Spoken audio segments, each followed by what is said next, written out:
Suite à leur élection, les élus de Montjoux avaient la volonté de réaliser des aménagements simples, notamment pour apaiser la circulation dans leur village, redonner la juste place à sa voiture. Ils avaient un petit budget, mais de belles ambitions en termes de qualité paysagère et d'usage. Le CAUE les a accompagnés pour choisir un concepteur prêt à s'engager dans une démarche de frugalité et de participation. Après quoi, on s'est dit, oula, quand même, c'est audacieux ce qu'on fait là. Voilà. Sans cette audace et sans cette entente et ce dialogue constant entre la maîtrise d'œuvre et la maîtrise d'ouvrage, on n'aurait pas pu livrer un tel projet.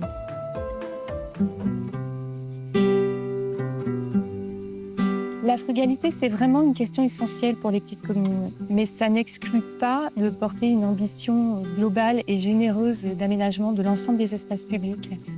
On a choisi à La Paillette de mettre en valeur plutôt l'ensemble du village que de travailler classiquement sur une place avec la mise en œuvre de matériaux coûteux. On a donc développé, en accord avec les élus et les habitants, l'idée des frontages jardinés par les habitants au devant de leur maison et on l'a étendue à l'ensemble du village pour qualifier les espaces de liaison en îles jardinées, notamment au pied des arbres, ce qui permettait à la fois de désimperméabiliser les sols, mais aussi de participer à la fraîcheur, à l'ambiance et d'assurer la survie de ces arbres à terme. Le hameau de La Paillette était un environnement très minéral, de type routier, et on avait besoin de retrouver quelque chose de beaucoup plus vivant et aussi de pouvoir se réapproprier cet espace public. On a été notamment inspiré par les échanges avec Nicolas Soulier autour de son livre « Reconquérir les rues » et qui nous a donné envie d'aller vers ce mode de réappropriation et la zone de rencontre. La zone de rencontre, c'est le fait de partager une voie, que ce soit les voitures, les piétons, les vélos, où chacun n'a pas un espace dédié, mais tout le monde se rencontre sur le même espace. La zone de rencontre, c'est un concept qui permet d'avoir une générosité qu'aucun autre aménagement ne permet.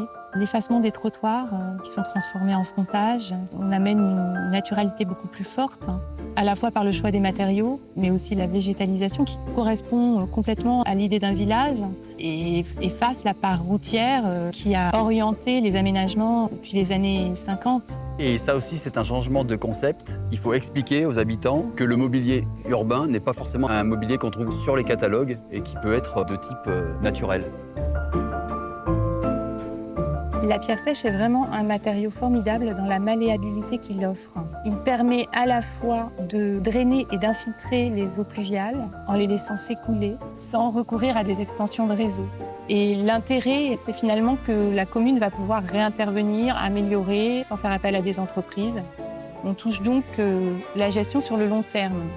Les villageois ont participé aux réunions de travail en amont du projet, puis au début de notre collaboration avec la maîtrise d'œuvre, et puis aussi sur des chantiers participatifs de construction de pierres sèches et qui continuent encore de pose de galets pour terminer les massifs. Permettre à chacun d'intervenir dans l'espace public, c'est à la fois faire simple et en même temps apporter une véritable diversité au traitement des espaces qui vont arrêter le promeneur, faire ralentir la circulation. Et c'est ce qu'on cherche dans une zone de rencontre. Si on parvient à faire ça, on a gagné.